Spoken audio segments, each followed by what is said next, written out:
સુરેન્દ્રનગર જિલ્લાના લીંબડીમાં રખડતા પશુઓના નિભાવ માટે ગૌશાળાનું ખાતમુહૂર્ત કરાયું છે। ભોઈકા અને ઊંટડી ગામની સીમમાં આવેલ ખોડિયાર માતાના મંદિર પાસે ખાતમુહૂર્ત કરાયું છે। કાઉટાઉન સેન્ચુરીનો શુભારંભ કરવામાં આવ્યો છે। લીંબડી વિસ્તાર અને આજુબાજુના વિસ્તારમાંથી બીમાર અને અશક્ત પશુઓના નિભાવવાનો ઉદ્દેશ્ય છે। અંદાજે 100 એકર જમીનમાં ભવ્ય ગૌશાળા આગામી દિવસોમાં નિર્માણ પામશે। પશુઓને યોગ્ય વાતાવરણ અને ઘાસચારો મળી રહે તેવી વ્યવસ્થા આગામી દિવસોમાં આકાર પામશે।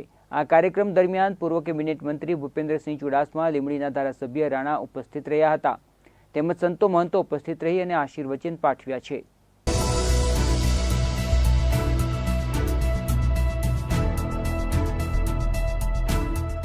જે લોકો પશુપાલકો મોટી સંખ્યામાં છે એનો એક જ તકલીફ છે કે એમને પશુચારો બહારથી વેચાતો લેવો પડે છે।